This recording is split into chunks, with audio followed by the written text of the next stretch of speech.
Welcome to the AR-15 podcast. This show is for you if you just bought your first AR or if you've been building them for years. There is something we can all do to take our black rifles to the next level. My name is Nick Dooley, and I am joined as always by my co-host Garth Over. How we doing tonight, bud? Yes, and of course for anyone watching live, you can see that we are joined with two very special guests tonight. We have Ben and Aaron from the Off-Road Podcast. Yay, insert incredible studio applause noise. Yeah, we like shooting. We don't have those kind of funds. Yeah. Like I'll put a board with a button on it someday, but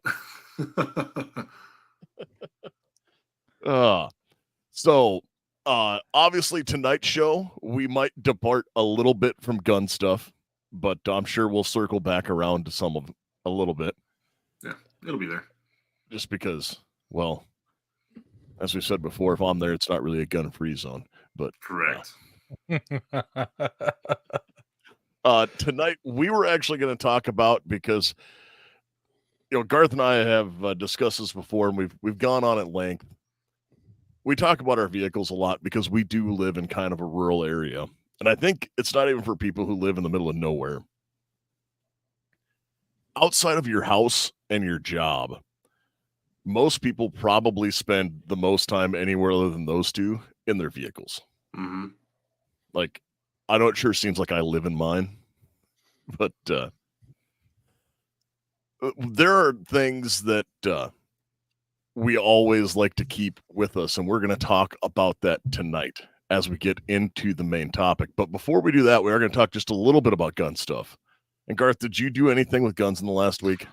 No, I wanted to go out to the range, but I'm a fair weather shooter, so I did not, because it's been raining in South Dakota and it's been fantastic. I was actually trying to think. I don't even know if I bought a gun for the month this month. If I did, it came from you. Well, good news, Garth. There's a 20% off coupon code through the end of the month at Mitchell Defense.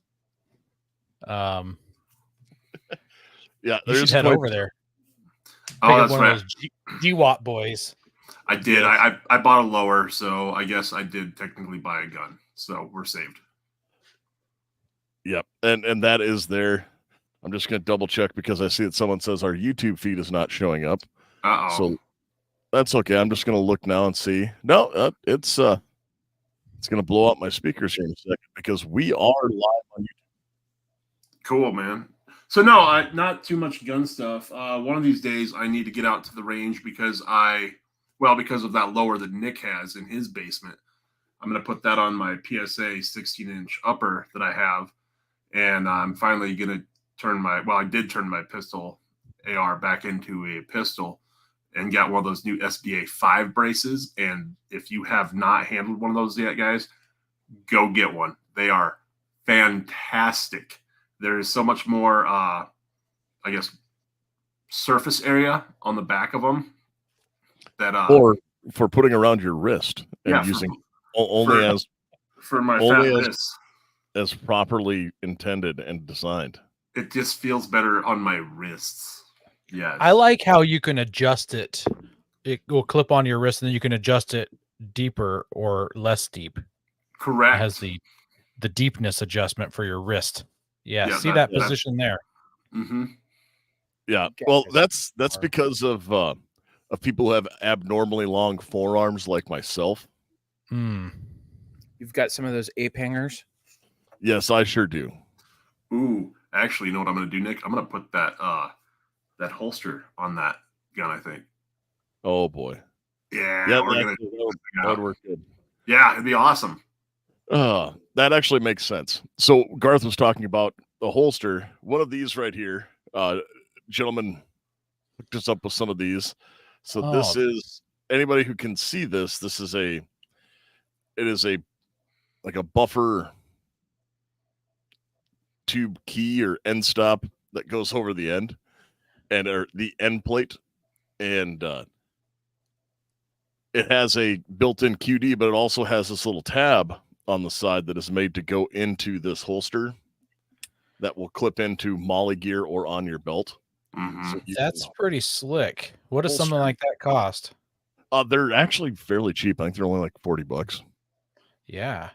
That's a good for double spec, for 40. that backing plate and for the holster body. Yeah, let me I will look up and double check as we keep talking here. Ben, Aaron, did you guys get to do anything with guns in the last week? I did.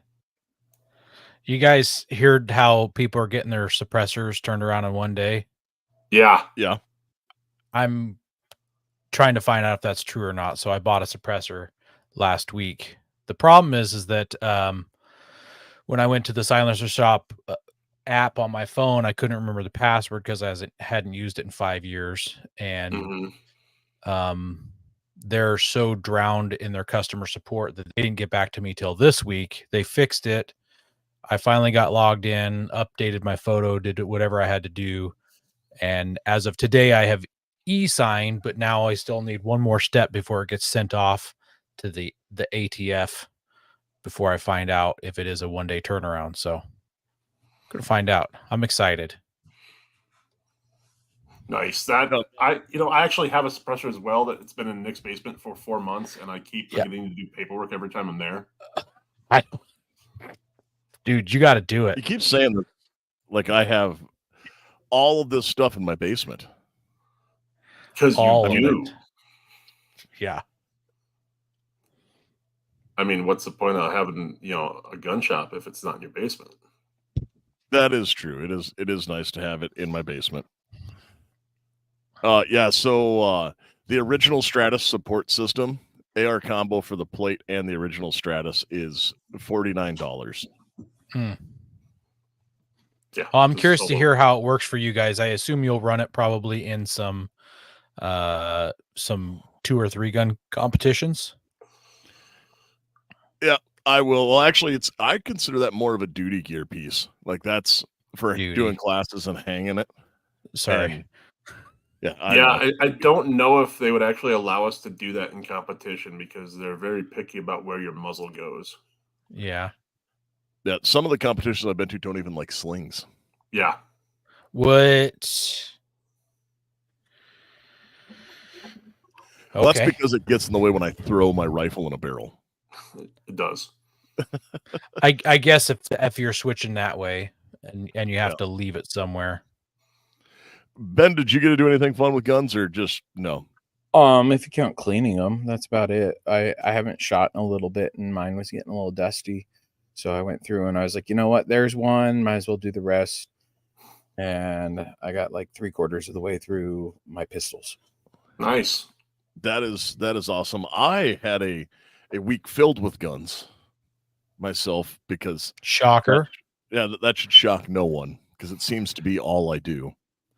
I actually last weekend had the privilege to work with the state shooting sports finale for the junior shooters. It's like all the 4-H shooting sports and youth shooting sports had their state match here in Pierre, and they had 8 different ranges going at one time because they had everything from like the youth BB gun to 22 silhouette and small bore CMP matches going that these kids shoot. And that's awesome. I was assisting as an assistant RSO on one of the ranges and got to, just spent the whole week hanging out on a 10-meter air gun range and was sitting there while, a young man went to be a distinguished shooter for the CMP. Like that's super, super amazing. And like something that doesn't happen very often. So got to watch that happen, but there was a lot of it and just like fully immersed in getting new shooters and young shooters into the sport or into the shooting sports. So that was a fulfilling weekend for me. What type of air rifles are they using? Like the So they had a handful. There's one they call it the Champion air rifle that kind of wins the day for them, and there is another one called the Air Force, and they're all compressed. They're all a compressed air rifle, and Like they run off of a tank, not. Yep, it's they run compressed air. So it's we had scuba tanks there, and they would go over and then fill them up off that, and then they can get about 40 to 50 shoots or shots off per. And these are not cheap air rifles though. No, I just Googled them up and I was just like, ouch. Yeah, a lot of these rifles, like if they're shooting at the club level, like what these kids are, they're like a lot of them are about a $1,500 rifle. That's a lot. That's a lot. Yeah. Okay. So the Crossman Challenger PCP competition rifle, like this is one of the most common, and it is $1,000 rifle. Man, I'm looking at some here on a website, and they're $4,000. Yeah, they do have a price limit for shooting sports, just because. Yeah, these look like the Olympic style guns, right? Oh yeah, it's very similar. So if you look here, you can see what these are. It's as I share the screen. Like these are a very high end, kind of bolt actiony looking rifle that they have a straight pull bolt, and they are running something that's kind of neat because they all run double diopter sights, which the gun nerd in me just absolutely loves. I don't even know if I could say that. So double diopter, for anyone who is unfamiliar with that term, if you look through like the ghost ring sights, like on the back of most ARs or something, where you have that small hole to look through, Mm-hmm. and you go to the front post, instead of a post being there, they have another circle. So you look through two different circles and get everything to line up inside. So you line up the circle inside of your ring on the back, along the ring on the front, and put that around your target, and that's what they're shooting at. But these kids are shooting at bullseyes that are the size of a pellet. Wow. And hitting accurately. Yeah, and hitting it accurately standing up. That's impressive. I did not realize. I just pulled out my 4H BB gun because I have that for some dumb reason still. And I didn't realize those things were $185. I thought they were a lot cheaper than that. I think they went up in price. Oh yeah, they're $185 now. Like $200 for them is common. It's that's a intense sport expensive a sport, I should say, for kids. I mean, everything is, but $1,500 for an air rifle is insane. Well, and then they're sitting there and they'll set up, and they've got a spotting scope right beside them that they pull up, and they'll take a shot, look at their spotting scope, and then adjust their sights. And oh man, they're just building a whole bunch of future Craigs. Oh, these kids are awesome. Like, it's awesome, and what they're doing is like they absolutely love it, which is great. And then it's, hey, like they get 20 minutes to shoot 20 shots. So can we go down a little bit of a deeper rabbit hole? If they're looking in the spotting scope and then they adjust their sights, I guess they've got 20 minutes. I was going to say, wouldn't it be faster just to hold over? But I guess maybe just adjusting your sights is better. Yeah, they have 1 minute per round fired. Yeah. Per pellet fired. So they look, then you'll see him come back and sit in a chair and like take a break and relax. And really? oh, well, some of these kids are like 12 years old and they're holding up those rifles that are a full-size rifle. And That's you fair. know, I see. I you're see. standing Okay. like I challenge anyone to do that for 20 minutes and not be like, all right, yeah, my arms are kind of smoked. Yeah. But no, so I got to do that, and I'll get off of my soapbox in a second because I know that all of those programs are looking for people to help, and keeping kids interested in the shooting sports is a way to keep all of our rights alive. Absolutely. Oh yeah. So like I'm taking my daughter out to shoot. She shot, precision BB gun stuff this last weekend. And this weekend she's like, Dad, can I come shoot your matches with you? So she's going to go from, 1 round per minute to USPSA and 3-gun with Dad. So, Yeah. like we're just going to bang that gavel to the other side of this, swing the pendulum all the way. Yeah. Everything's completely different.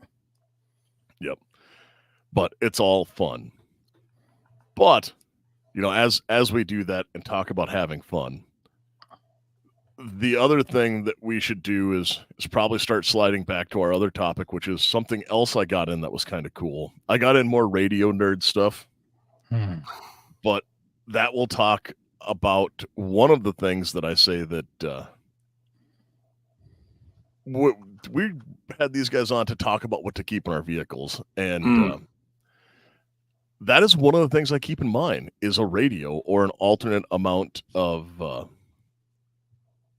communication. Yeah, I don't have mine on me. It's upstairs. I've got boo fangs around. Yeah. So Ben and Aaron, let's since we talked about gun stuff here for a little bit, let's talk about you guys. And if anybody who hasn't listened to the Off-Road Podcast, tell us about yourselves and then why they should listen to the show. Go ahead, Ben. You're the longer host. I'm the longer host. Yeah. So I've been doing the show for 8 years. And it's basically, we talk everything off-road. We talk to people in the industry. We talk to, general users like ourselves, people who go out and go wheeling and exploring the woods or hardcore rock crawling. And we talk products, we talk new vehicles. Our last episode was just about the new 4Runner that's coming out. So we kind of broke down what's new with it and what we kind of liked and didn't like. And yeah, we're just regular guys going out and having fun wheeling. It's kind of like, I don't know, we're average Joes just trying to enjoy our passion with everybody else. That is awesome. And their show is super informative. If you want to learn about things, or if you have a vehicle and have questions about, they've probably talked about it at one point in time. Mm. And unless you're talking about putting like Frontier axles under a Titan or Titan axles under a Frontier, or that's been done. Some other goofy Nissan things.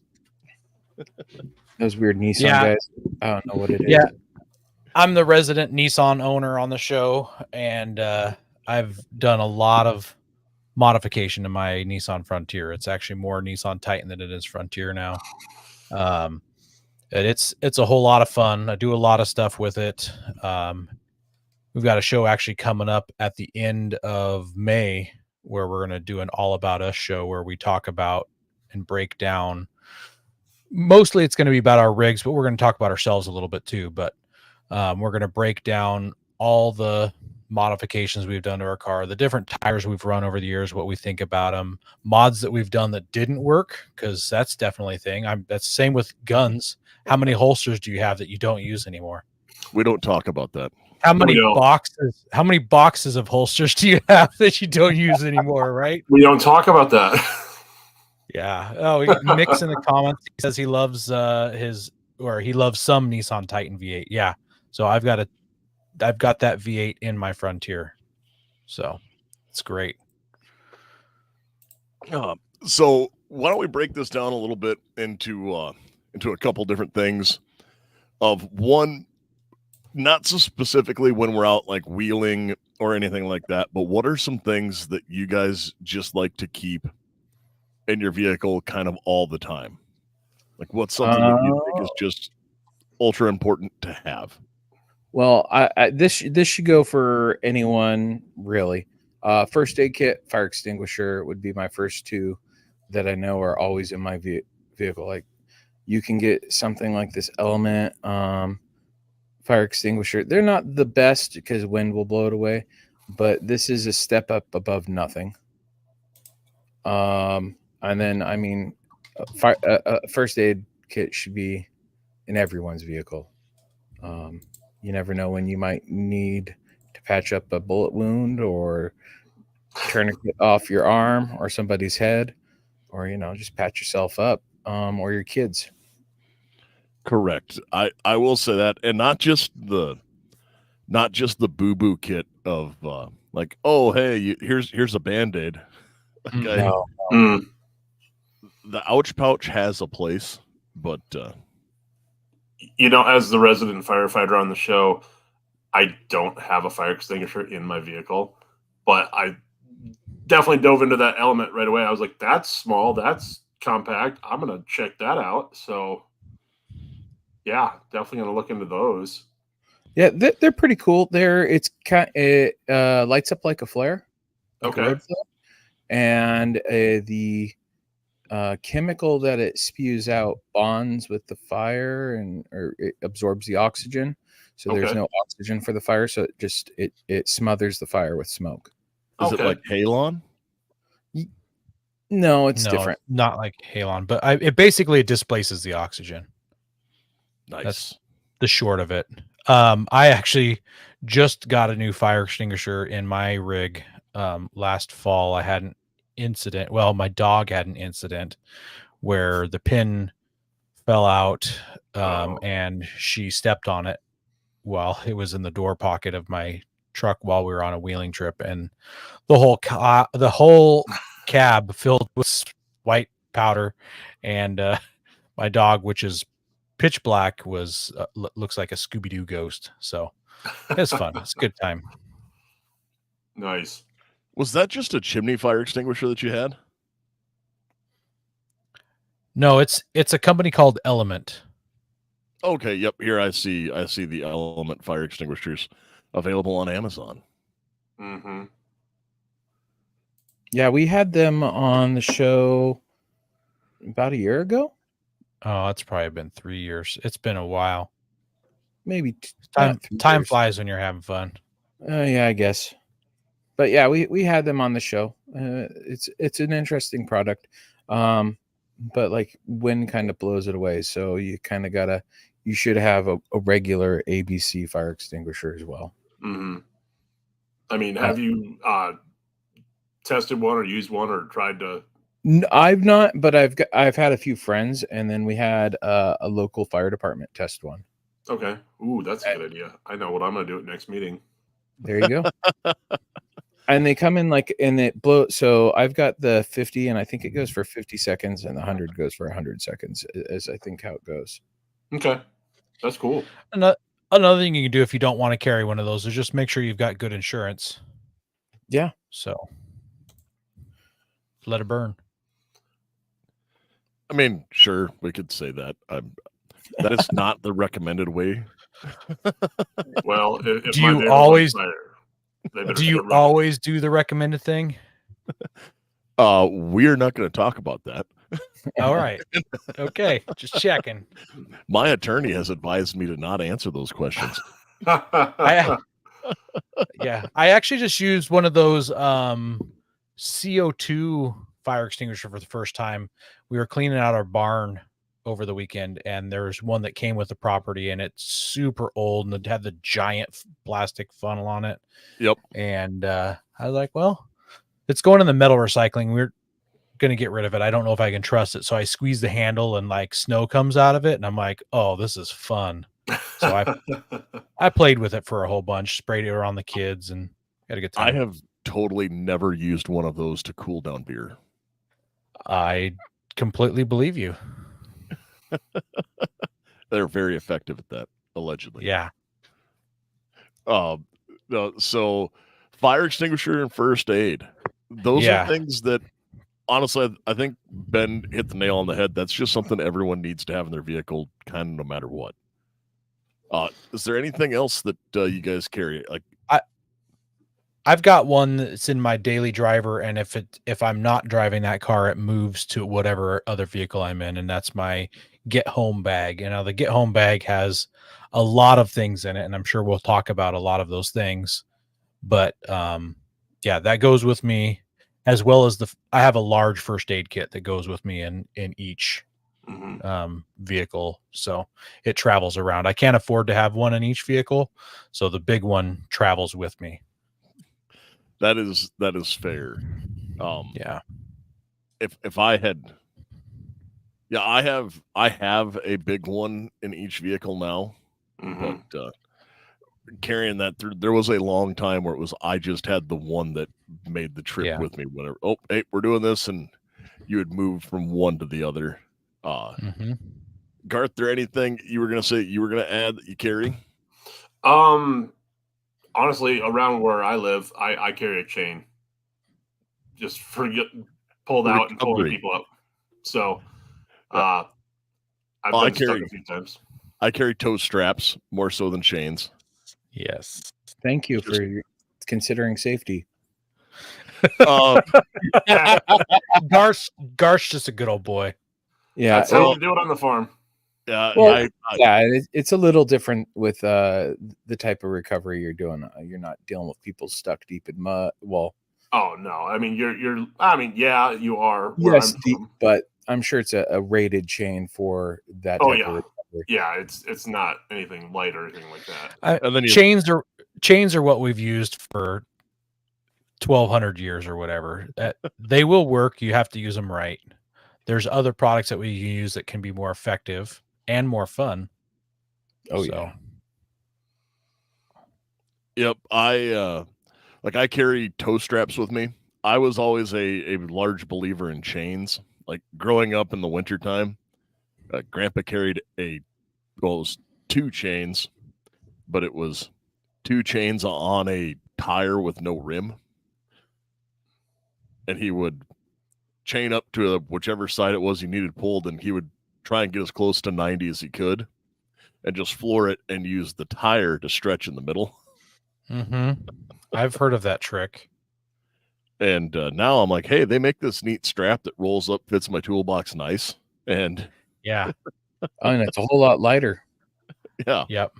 Doesn't get rust all over everything. Yeah. Any thoughts on a vacuum delete 4x4 hubs? I think that's a great idea. Delete them. If it's vacuum, delete them. Delete all the vacuums. Yep. Yes. So one thing that I do carry so I'm not saying a bunch of tools. I obviously carry like small toolkits in all my vehicles with some extra stuff for things that I work on, because everyone needs to carry a pair of 3/4 inch wrenches for tightening steel targets. But no, tools are very important. 2 of the things that I've actually got, and one is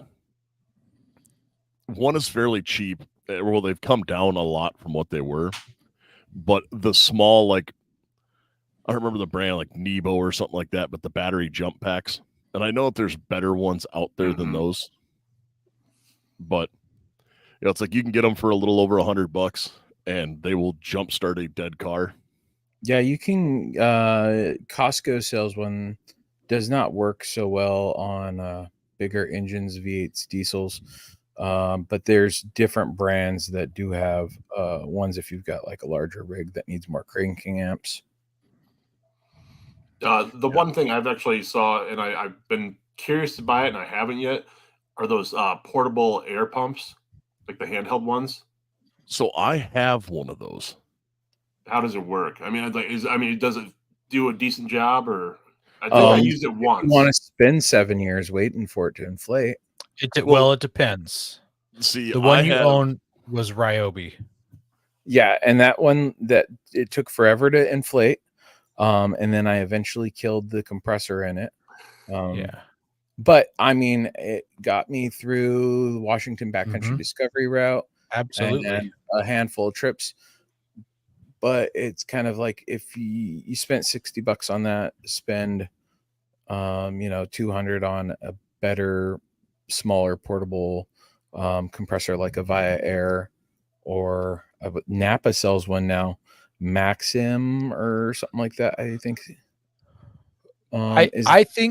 I think that the Milwaukee So- I think any power tool brand would work fine if you're not like a wheeler where you're airing up and down and Yeah. airing up and down.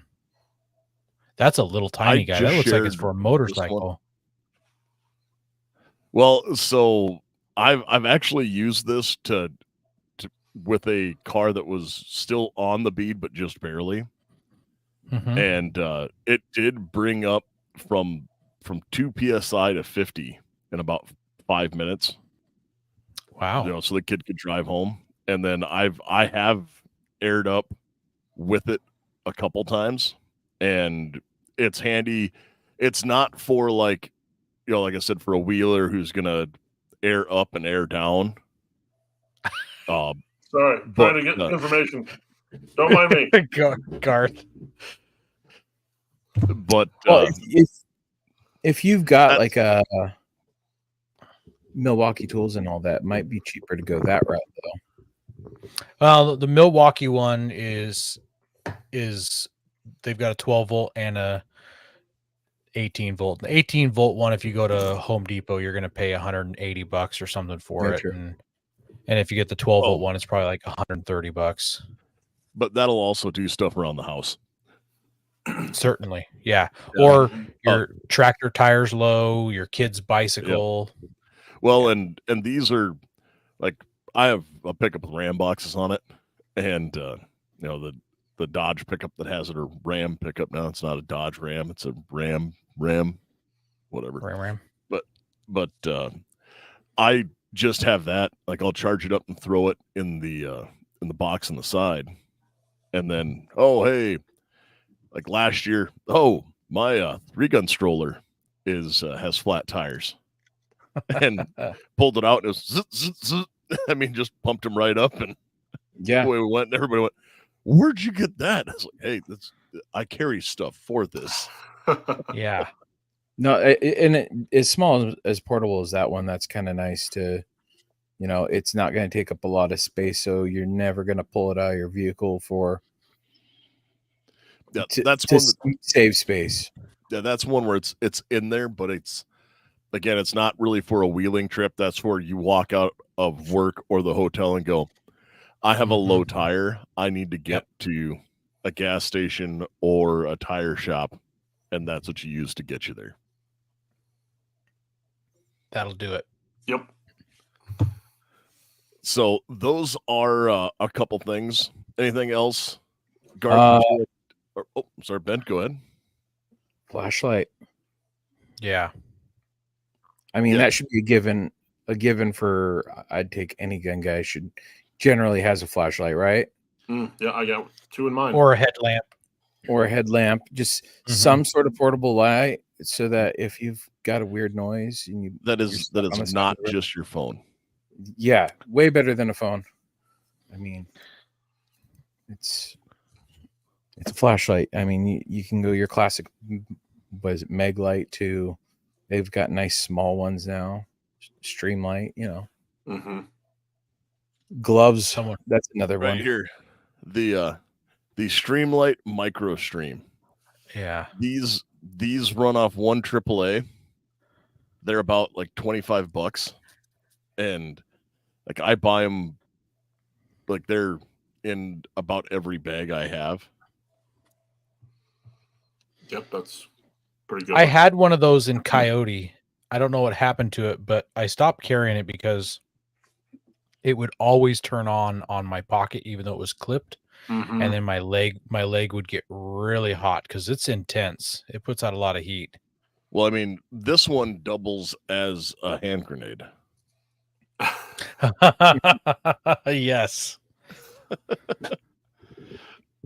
Yeah, I had a couple of those keychain Streamlight ones too, and same issue. They would get clicked on, and all of a sudden, like, my side is really warm. So yeah, Hot flashes. yeah, just man, it's the weather.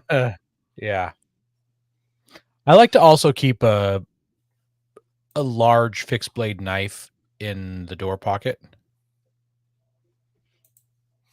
That's not a knife. I usually at least have like one of the razor knives where you can replace the razor. I've got like the Milwaukee flip out one. I usually keep it in my rig just because, you know, it's not good for everything, but I can usually get around with carrying that most places and get what I need done. I always have a pocket knife on me. Besides the pocket knife. Anyway, at least one pocket knife. Yeah, I always have a pocket knife on me because, well, that's just the way I like to live my life. But then with that, I too like to carry a solid, like a fixed blade or even a larger, like super strong lock knife. Mm-hmm. You know who should make some knife scales for fixed blade knives? VZ Grips. VZ Grips. VZ Grips are great because they're made out of a solid flick of G10. And G10 is great because it's durable and doesn't get slippery when covered with mud, blood, or sweat. The 17-degree grip angle and wide variety of texture from mild to extreme, as well as color options, are available. Shorty options as well. 1911 grips with extreme customizability with standard slim palm swells, thumb notches, safety cuts, bottom profiles, and more. More than 25 textures and 27 colors are available. And this code is good for all 15% off all handgun and rifle grips. And that code is AR-15 podcast. They actually do have knives. Yeah, they do make a full knife. I have two of them, and they are definitely, obviously not meant for cutting. They are meant for letter opening and defense. But I do have one of the pick ones, and it is very comfortable to wear. And every time I go to the big city, I have it on me. It's a must take. So yes, they're pretty solid. Yeah, they're made from G10, like solid G10. I've not looked at the knife section on their website. Oh, definitely check it out. It's totally worth it. They're not overly bad for a price, but again, they're good quality. So, again, I wouldn't use it to cut anything, but obviously opening your mail at the post office in your car, not in the building. And big city travels, for me, it's a solid. I like their pencils. I'm going to have to get one of those. Yeah. There you go. Oh, look at okay. That's actually the one I have in green. That looks like it would plunge really well. Yes. Yeah. Allegedly. Yeah, allegedly. Yes. Yeah, they have but yeah, it's the G10 dagger. And the other part of that is, hypothetically, there is no metal in that. So in theory, it could go through a metal detector in Minecraft. Yeah. Another thing I keep in my vehicle, at every vehicle, I've got a cradle that supports my cell phone while I drive, but it's also a charger, so it wirelessly charges my phone. So I have that, but I also keep a charge cable and a cube to plug into your household voltage. Yep. Those things also live in mine, although my magnet mount is not a charging one. So my phone cradle magnet mount, which is, I'll give the company a shout out, some Bullet Point Mounting Solutions. Mm-hmm. And mounted right up to the dash, and I pretty much just throw my phone at it and it sticks to it with the magnet. And gotcha. Yep. Then I also have one of those, and they're fantastic. They really are. Yeah, well it's until your case cracks and breaks, and then your phone falls out of the case, and the case stays on the mount. Yeah. My cell phone gets a lot of usage throughout the day from when I wake up till after I go to bed. And whether it's work or home life or side stuff or the podcast or just scrolling, doom scrolling, I think is what the kids call it. Oh, yeah. So it's important to keep mine charged. Yep, I carry those, and then I generally have a power bank as well, just in case I'm not in my vehicle or sitting somewhere where I decide to plug it into that instead of my vehicle's power source.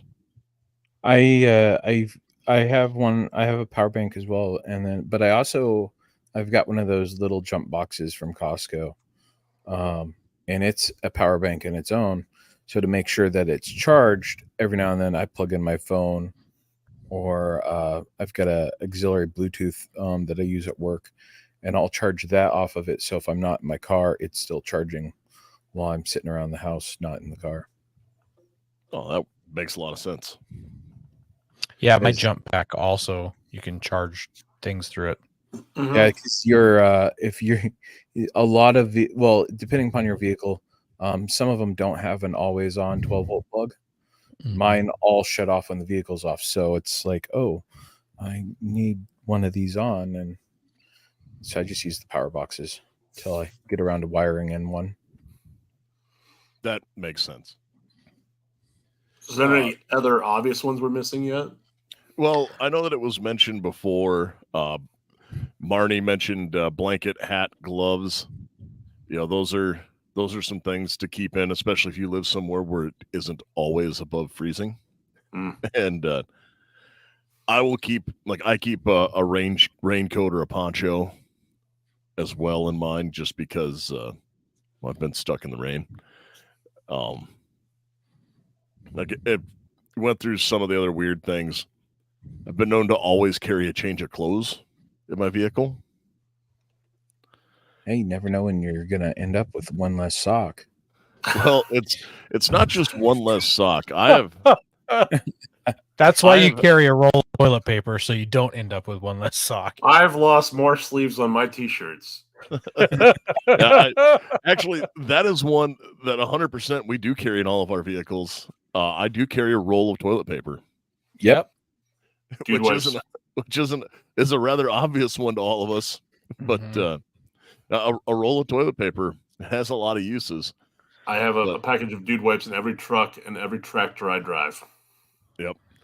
I've just been covered in mud, oil, or other things too many times to be like, I do not want to drive back into town in my underwear again. I've done that. Yeah, I said again. More than once. So I just went to carrying a full change of clothes with me. Yeah. I think I might start doing that.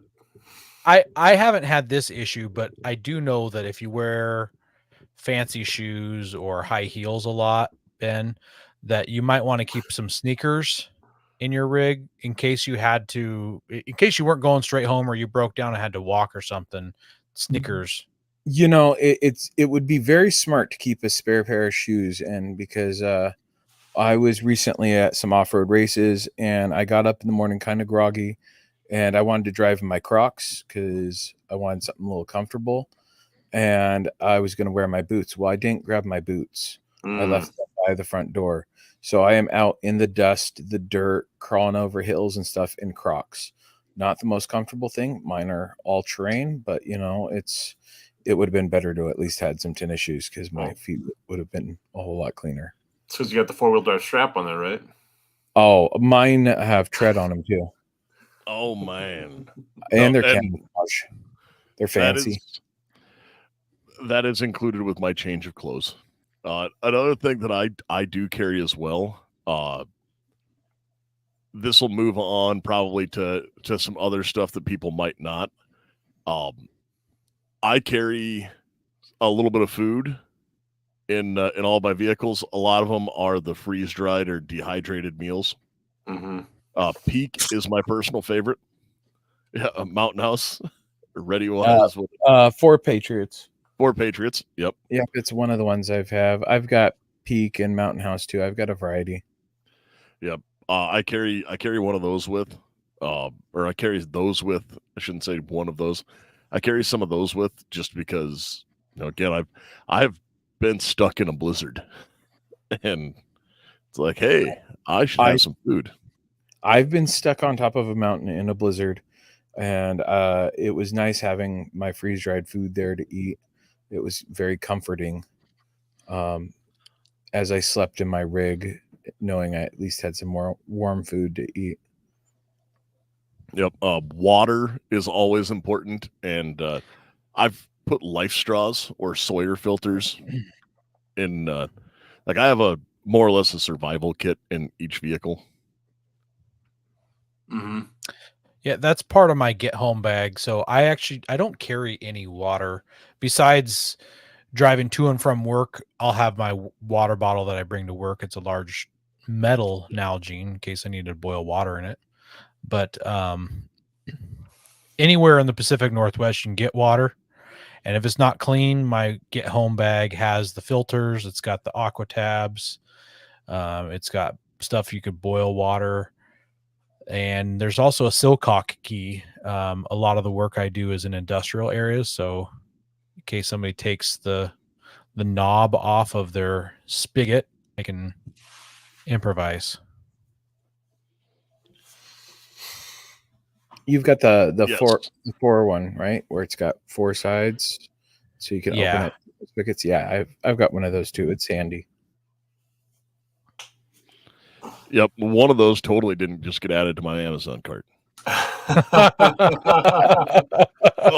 the Stillcock Key is something that I had been talking about. Oh yeah, I need to remember to pick one of those up. Right. They're only like $7.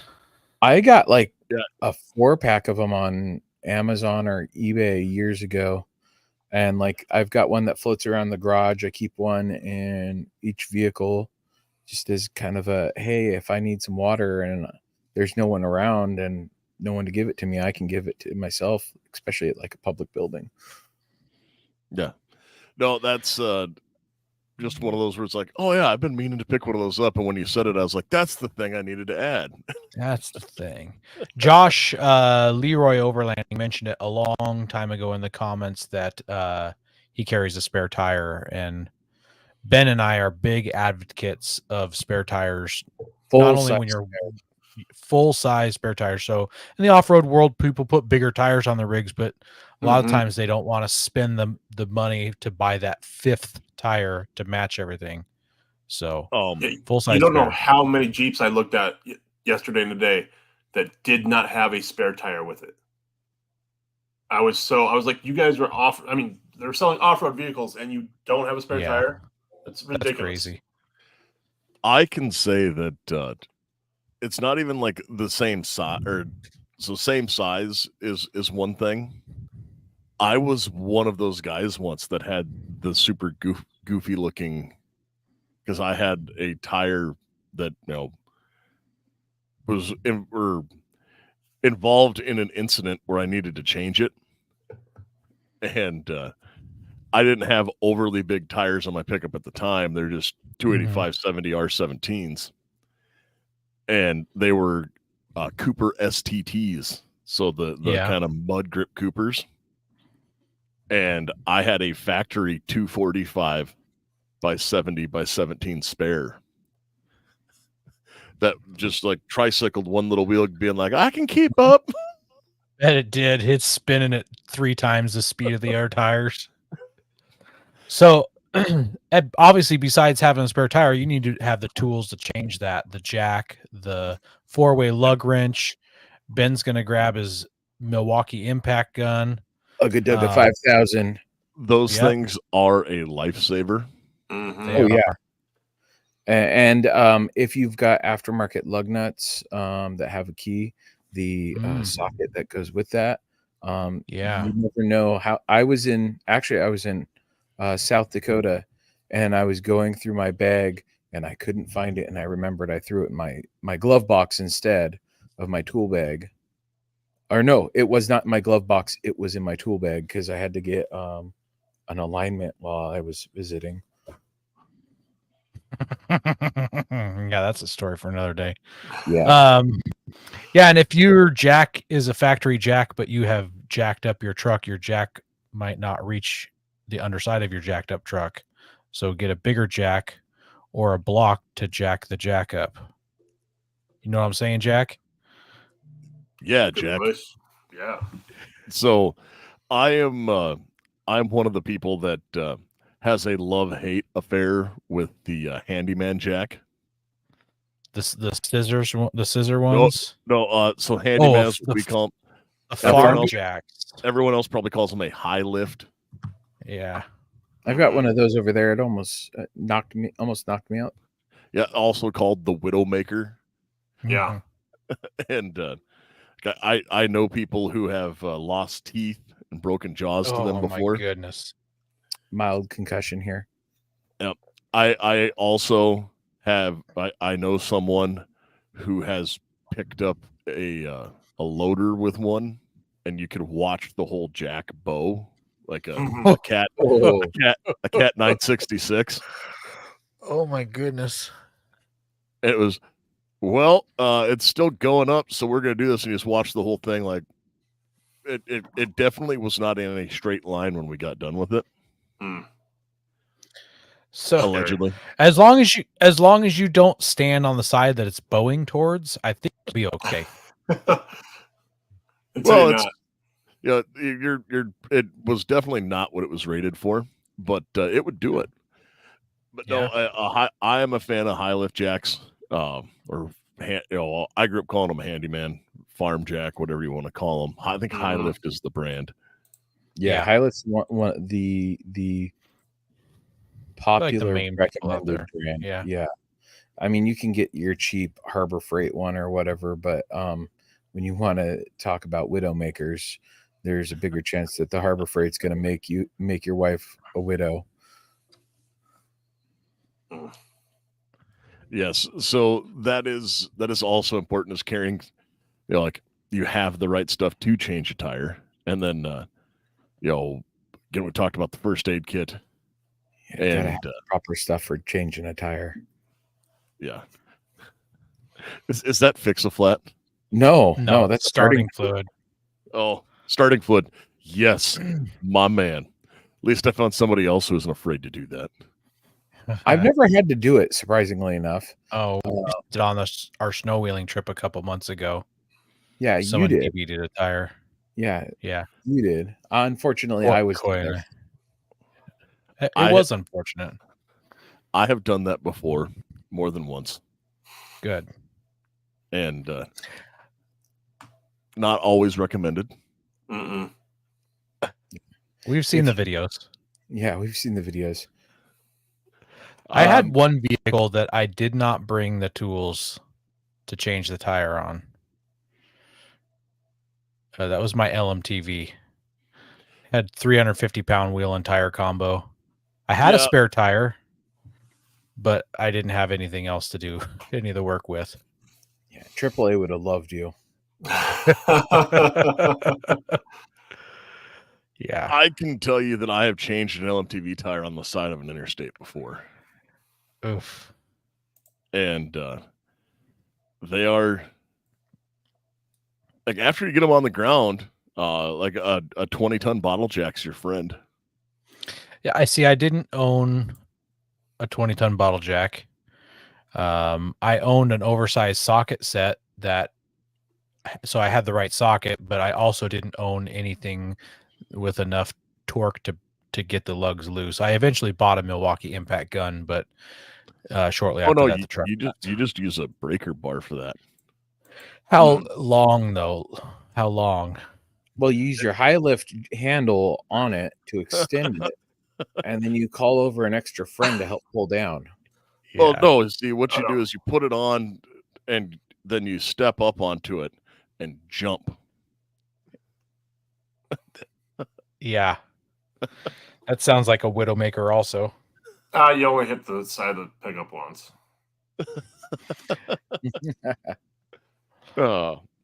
No. So guys, what else? So we talked about that. Like there's the get home bag stuff. There's a survival kit.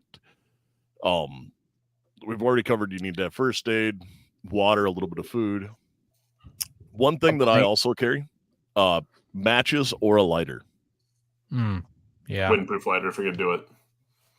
If these are some UCO stormproof matches. Wow. Yep. Like these are awesome. I love these. You can get them at like Walmart and Amazon. They're like $1.99, $2.50 for a pack of them, and they're cheaper if you get them local. Amazon's price are way high on them. Way high on them, but I know Walmart carries them, and every now and then, like we'll go in there and I'll just grab a pack, throw them in the cart, and like my wife uses them all the time, and they are windproof. They are stormproof. You can throw water at them and they light back up. Nice. Yeah, so that's one thing I would say to carry around is those. A Bic lighter. Yeah. I have some sort of blanket in all of my rigs as well. Now, is it a real blanket or is it one of those tinfoil emergency blankets? A Whoopee. Well, both. I have both, actually. The tinfoil blanket would be in my get home bag, but behind the seats of the pickup trucks or in the trunk of the cars, there's some sort of a blanket. And it's a throw blanket, so it's only like 6 by 8. It's not like a quilt, but it's big enough to wrap around a person. I've got poncho liner whoobies. I've got, my kids love those. I love them. I love them. I've got a hoodie made out of one. It's amazing.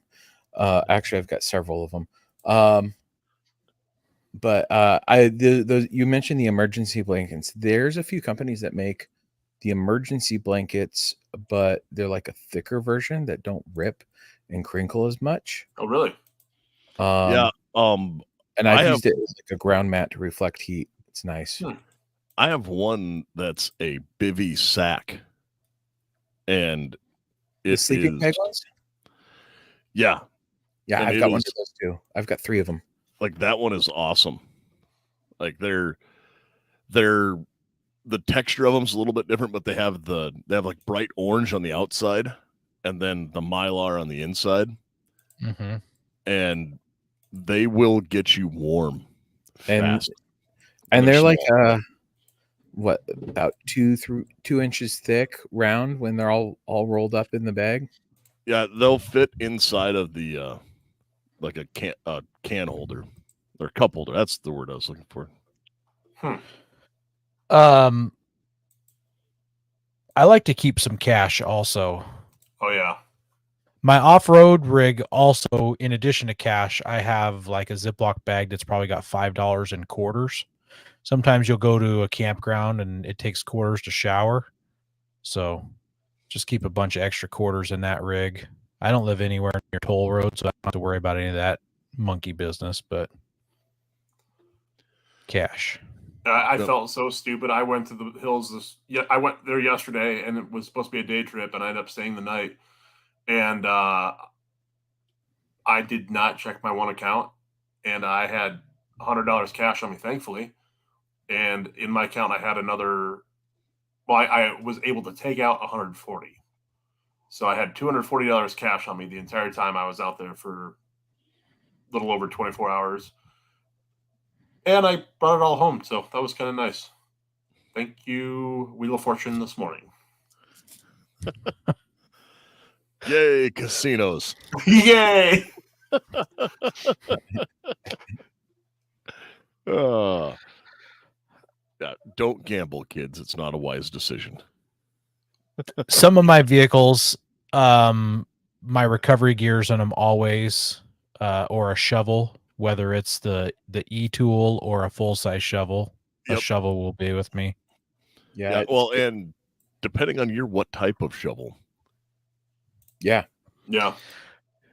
Depending on where you live, depending on time of year. Yeah. Well, like I carry a number 2 scoop shovel, like the big grain scoop shovel in the winter in the back of my pickup, and it's just for scooping myself out of snow. The other thing that I do carry is I carry traction boards. Like I am one of those guys. I have a those set. only overland. those only join me on my trips. I have actually, my wife has a set mounted on the rack of the 4Runner that you can't see because they're not like blaze orange and on the back to show everyone that we have them. That's good. Unlike mine, which are blaze orange, where everyone can see them. Yeah, thanks. Well, so is your Jeep. Yeah, True. they match. Yeah, For now. hers are green, and so is her 4Runner. Yeah. So I have the blaze orange ones in my pickup that are just zipped up in the box. And the other thing that's in the back or in the box of my pickup all the time is a cooler. The box For of your your pickup, soda? like in the bed. Yes. Okay. Under the tonneau cover, I do carry a cooler with me. It doesn't always have anything in it. It might just be an empty cooler laying around back there. But again, we live kind of quite a ways away from anything. So like if I'm running out of town to go somewhere and I'm, hey, can you want to swing into Costco or Sam's Club or something real quick?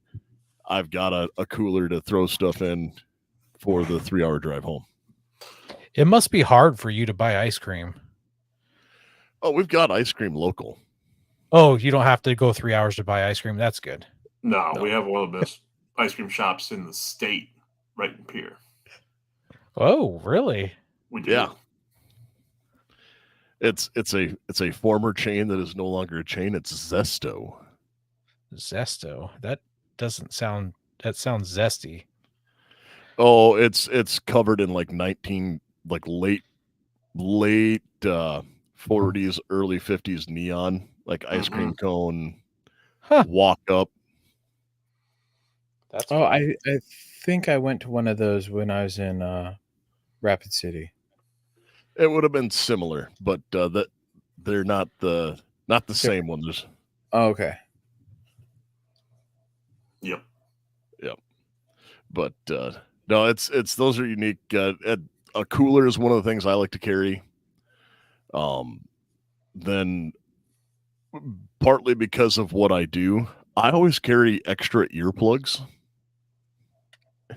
and I carry extra earplugs and extra safety glasses. Yep. And then, of course, ammo, but we'll get into that. My sunglasses are ANSI rated, so they can be safety. Depending on what vehicle I'm in, like my work vehicle will have a second or third pair, but all the rest of my cars just have one pair of sunglasses. But I do make sure I get the ANSI rated ones. Yeah, I've got an extra set of lenses that I keep in mind for I've got some Oakleys. Oh yeah. And they've got the lenses that just pop out really easy. And I've got an extra set of lenses, though now that I think about it, I should get some clear lenses. That would probably be a smart one.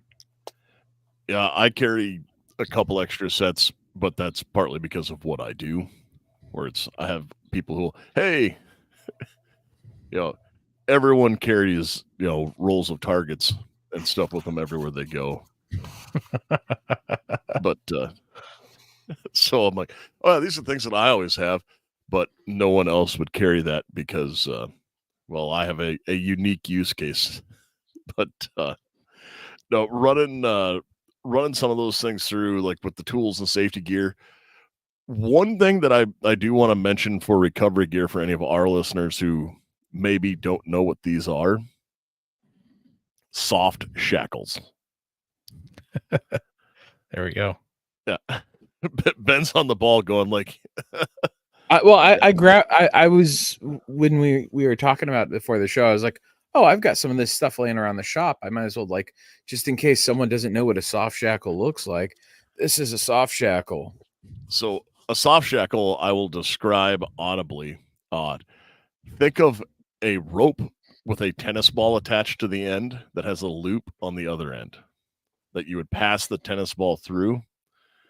Now that would come up and secure around like a tow hook on the front or back of your vehicle and go into a tow strap. But they don't bang and clang like metal shackles do attached to a bumper. And you don't have to like loop the strap through itself because they don't have a hole cut in the side of a tow shackle on a factory one. And those things can be an absolute lifesaver. Yeah, soft shackles are great. And if you've got all like synthetic, you've got a closed loop system, you've got no, if something were to break, you don't have metal pieces flying at high velocities towards you. That's good because generally metal things flying at me in high velocity are ungood. Like chain. Yeah. Like a chain. Yeah. I just realized the thing that we probably all, maybe Garth doesn't because he drives a Jeep, and this will be evident in just a second. But the thing that all of us keep in our vehicles are Patriot patches on the headliner of our rigs. Oh, yeah. Patriotpatch.co. Yeah. Garth, I say Garth doesn't because the Jeep doesn't have like a felt headliner that you can stick things to. I mean, I could if I did the sound dampeners on them. Okay. Then I could. But no, I don't have them right now. Yeah. So, yes, I have no Patriot patches along with me. Yeah. Patriot patches on the ceiling. That's how you know you're cool. Yeah, if you're super overlandy, you've got like the Patriot patches and all your other patches going across the ceiling. Like I've got my Forerunners half full of patches on the ceiling. Like oh yeah, just like those. Yep. And you can find those at Patriot Patch, patriotpatch.co for all your patch necessity needs. They have cleaning mats. I use them for mouse pads. I know Nick does as well. They have tin signs. They have T-shirts. They have stickers. You can join their Patch of the Month Club, guys. You will get a awesome patch and sticker sent to you every month in the mail. It's a fantastic deal. That's one of the signs I have as well that Aaron's holding up right now. The Tree of Liberty. Yeah. It's a great sign. It's out by my dartboard. I absolutely love that sign. Oh, look, Nick's got his too. Mine's in the other garage. Yep, so you guys, circle of life. Go check out Patriot Patch, patriotpatch.co. Did you know that Patriot Patch you can also have custom patches made? Yes, you can. I've looked into it a few times and it fell through because the people I was trying to get patches made for, well, it was the fire department. We just went a different direction. I was sad because I thought Jake's patches were the best quality out there, and then we went with these flimsy like fabric ones. I was really disappointed. Yeah, we had our off-road podcast patches made through Patriot Patch, and they're amazing. We were even able to get glow-in-the-dark lettering done for our Lumen Locker patch. Nice. Do you guys do the hide a key thing? Or maybe you'll incriminate yourself and get your vehicle stolen if you say this. So do you know anybody who does the hide a key thing? Yes. Okay. I never have. But I'm also really anal with my keys. I pat my pocket before I shut the door, or if the vehicle's running, the windows rolled down. I've got some procedures to prevent that from happening, but well, on some of them you can't though because they're key fobs and they have keyless entry. And so if your fob is there, your key is there, all a guy's got to do is walk up. If that key fob is within range, a guy can open your door. That's true. That's true. If it's that style, yeah. So there are some of them that even with the key fob being in range, they will still have a key built into them. Like I know the Ram ones are this way. Mm-hmm. That you can have a key cut and it will just open the door. But you can't lock the keys in the car because they're close enough to the sensor unless you put your keys in a Faraday bag. I don't have mine. I had a car one time that had an extra key on it, and I was told it was a valet key, and the valet key would let the person drive the vehicle, but they couldn't like unlock the glove box or the center console if those were locked. Yeah, my Forerunner has that. My Forerunner has a valet key, and so it's a different color. and it won't open the glove box, but it'll open the doors and start the 4Runner. Yeah. And I usually, because I've got actual physical keys, I usually bring an extra set of keys with me. And if I'm like with a group of friends, I'll be like, hey, Aaron, can you take my keys? I've handed Aaron my spares 3 or 4 times because I've never locked my keys in the vehicle, but I'm always paranoid that I will, because I'm forgetful like that. But I also have stuff to break into a car, like some Rocks. wire. No, Oh, Rocks. no, like an antenna and a pocket. like an antenna, a close it. Like you can't get metal hangers anymore, so I've got some copper wire, so that I can wedge open the door and hopefully get the lock undone. I have done that more times than I would like to count. Yeah. I once had to do it on a vehicle that was running at the gas pump. Ooh. Because I got out and it was a Ford Escape, and the door, I put it in park, got out, and a gust of wind blew the door shut behind me, and as soon as the driver's door shut, it locked it. Oh, Nice. yeah. Yep. I had a coworker lock Oh. his keys in his car when he got to the store, and he didn't have his phone, so he called work, and I was just happened to be walking out the door as he called, so I ran over and helped him get his door open. No, I pulled the Gerber off of my belt and took the antenna off, and then just pried it up and went tink and hit the auto unlock button in uniform at the gas station in Lusk, Wyoming, and Nice. no one thought it was weird. I probably not. No. Yeah.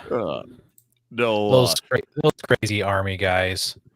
So, what is there anything else you guys are thinking that we've missed? Well, we haven't totally covered what this podcast is all about, and that's freedom dispensers. Yep. I do carry a firearm with me everywhere I go. I'm least one. yeah. At Most least one. places I go. I work for a public school system, so kind of. Yeah, Well, that makes sense. Yeah.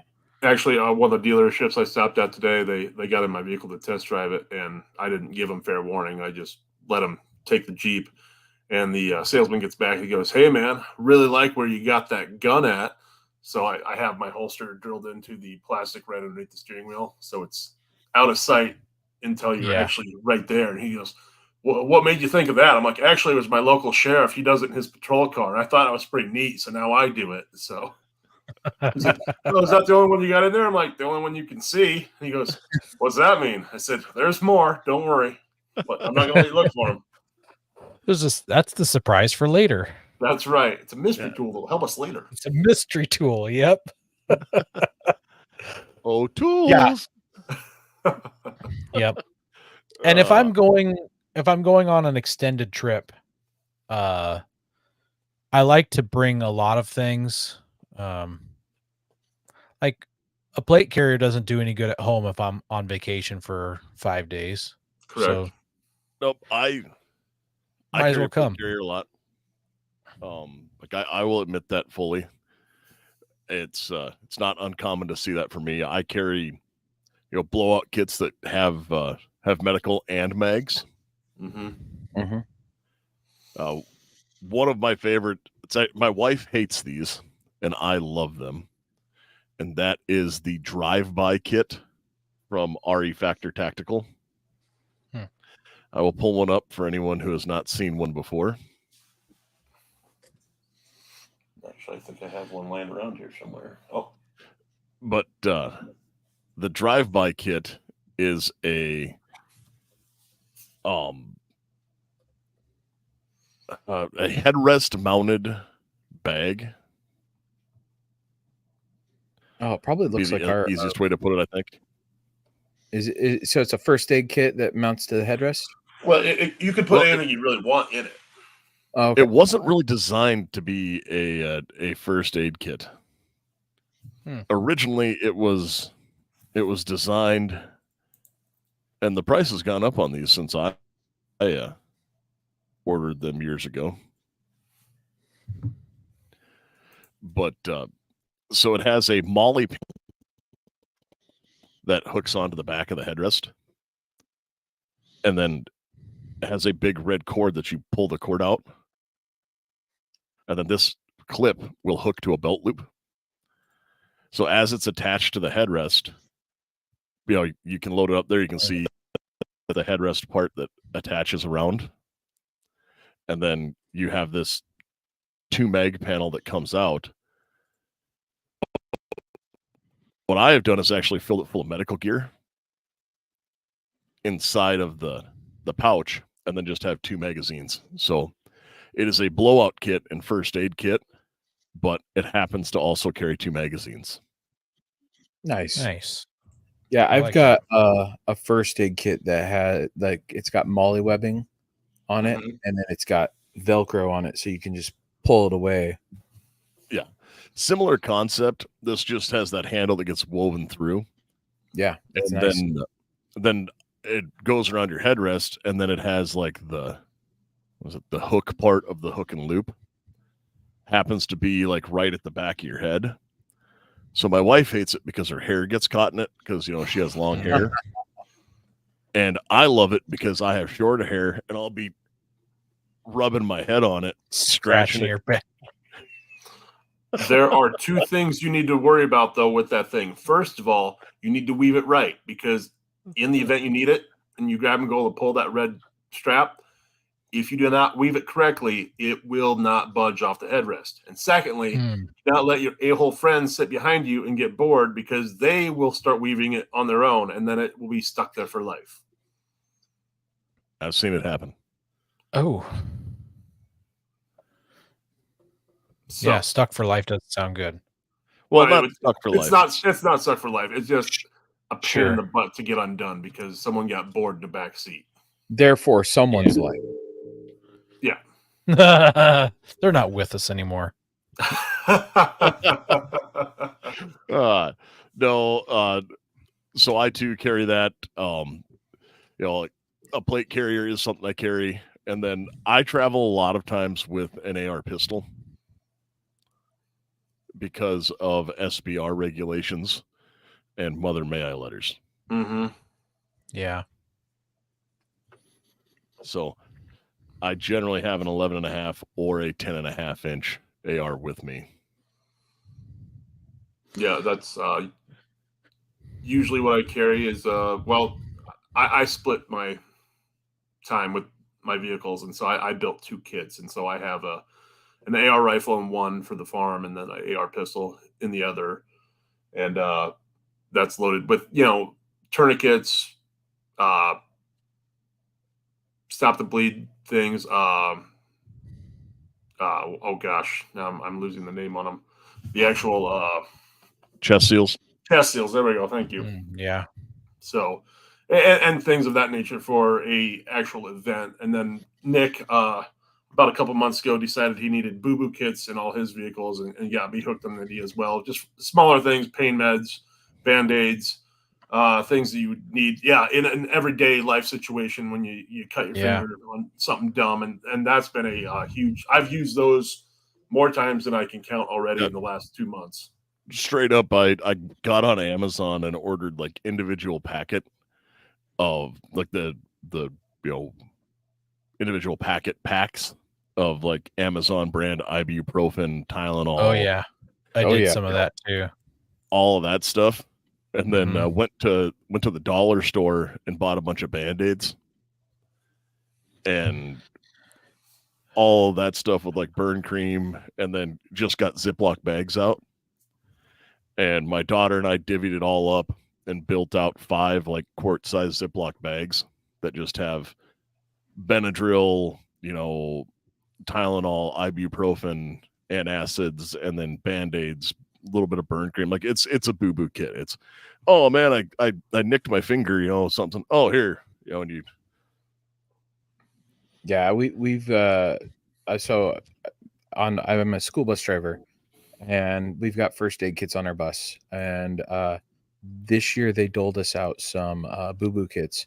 It's like band-aids and stuff for nosebleeds, because it's so I probably have refilled mine twice now, because of you'd be surprised, not surprised if you've got kids, of how Yep. often you go through just band-aids Mhm. or they get a little nosebleed. So it's like, here's a small piece of gauze, because it's only just started and you don't need Yeah.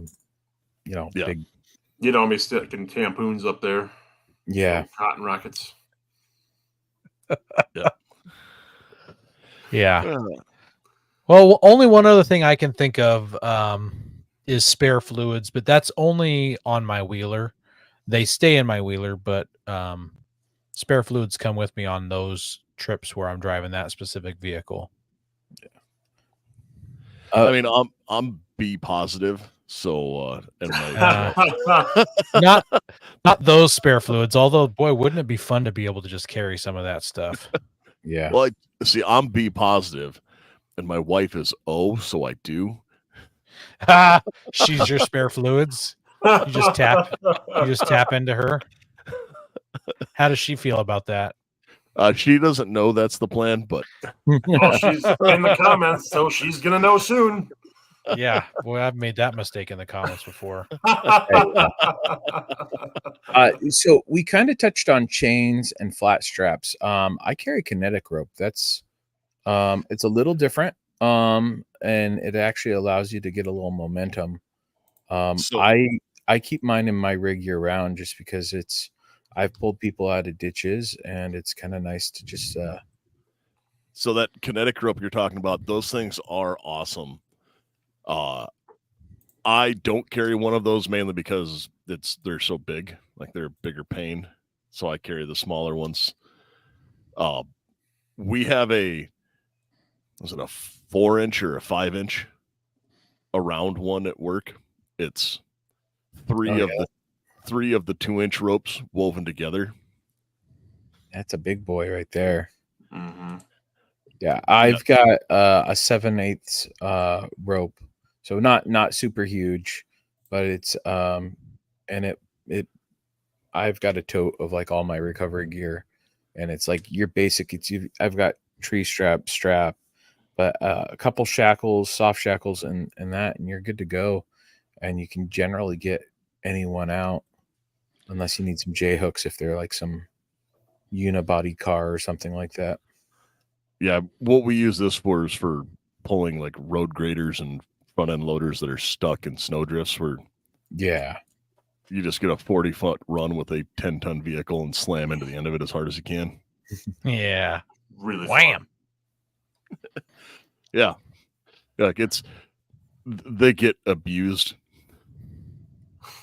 Yeah, I love kinetic straps for recovery. It's a whole lot less abuse on your body, your vehicle, because it's like gradual tension until it loosens up, versus just full on slam. Here's Like a 5,000 chain. pounds. Yeah, like a chain, which is so scary, especially when they snap.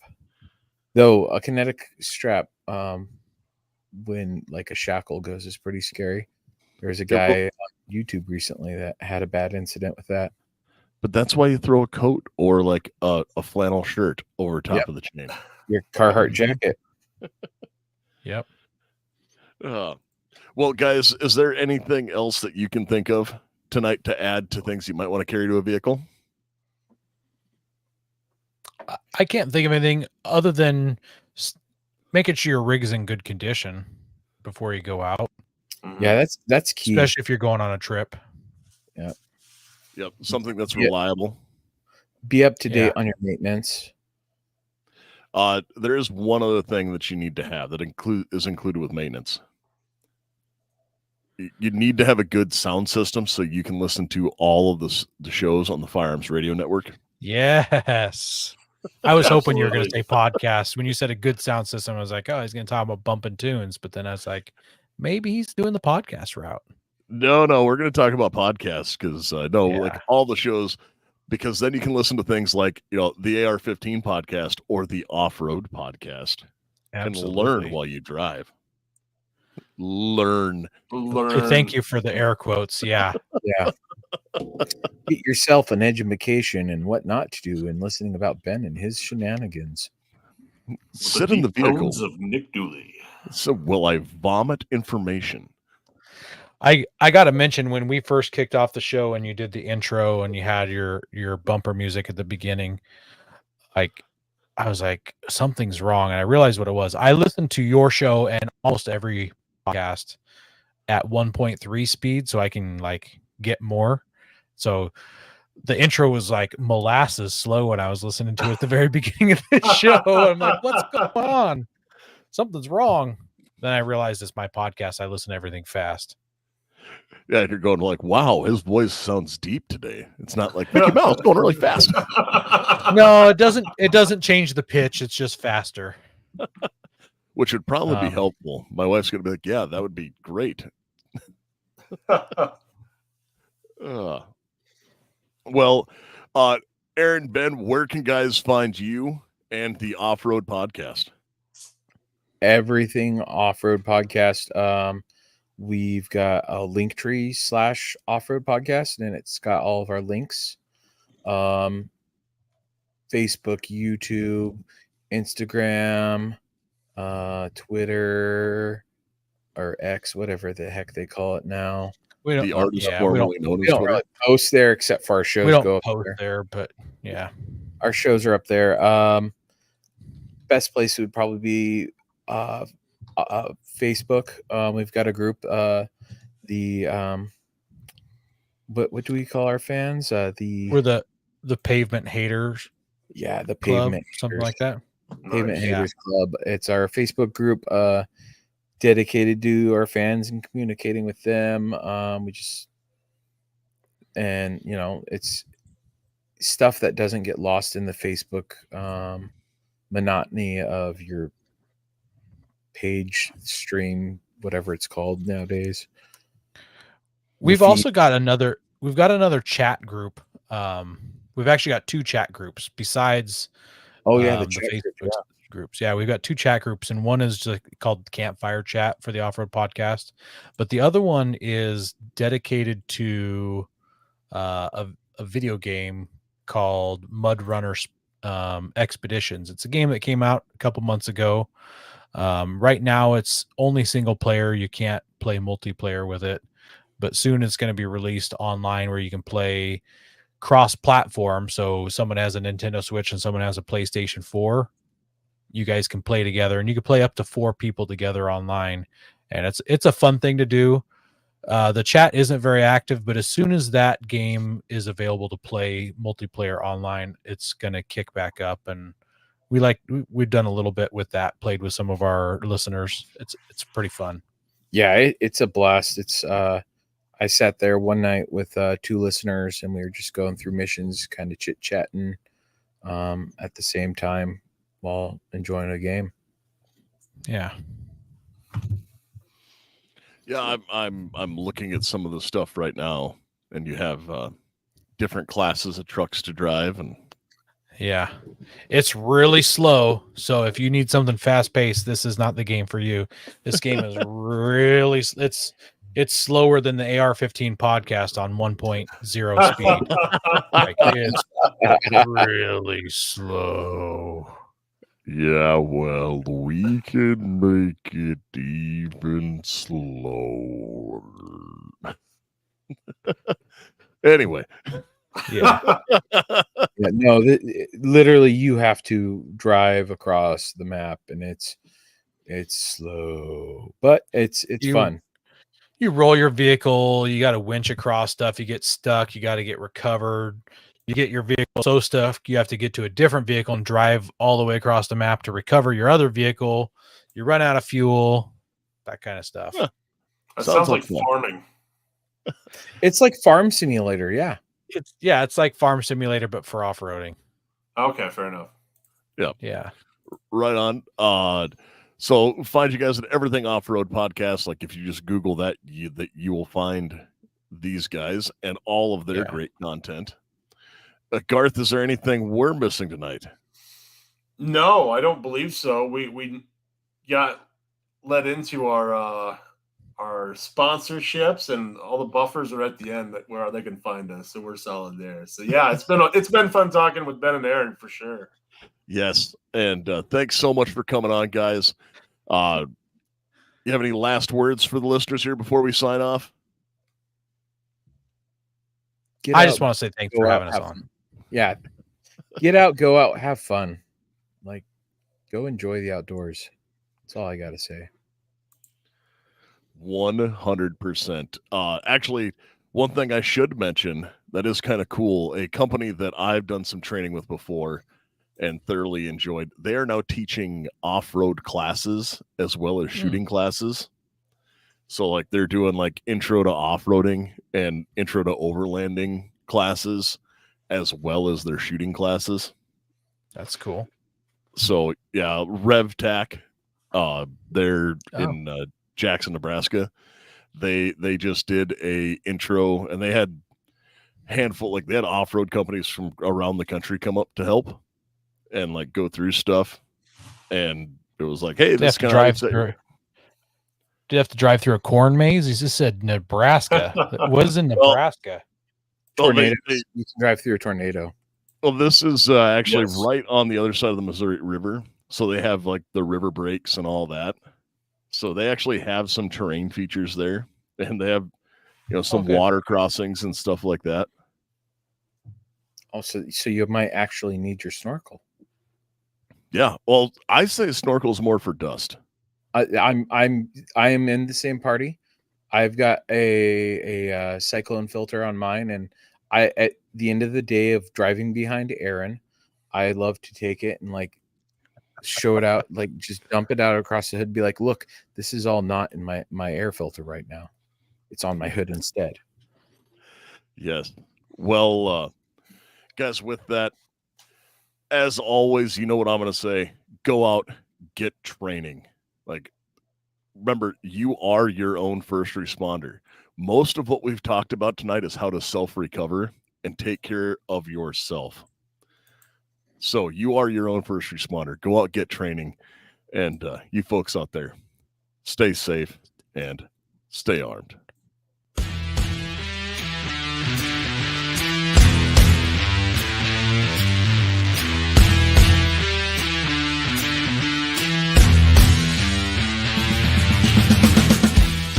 Support the people who support the show.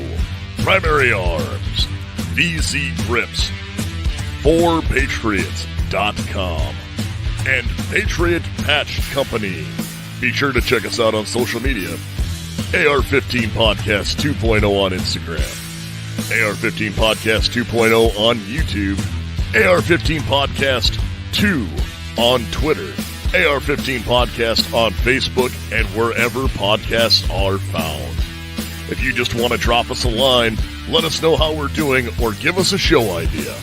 Make sure to send that email to AR-15podcast 2.0 @gmail.com.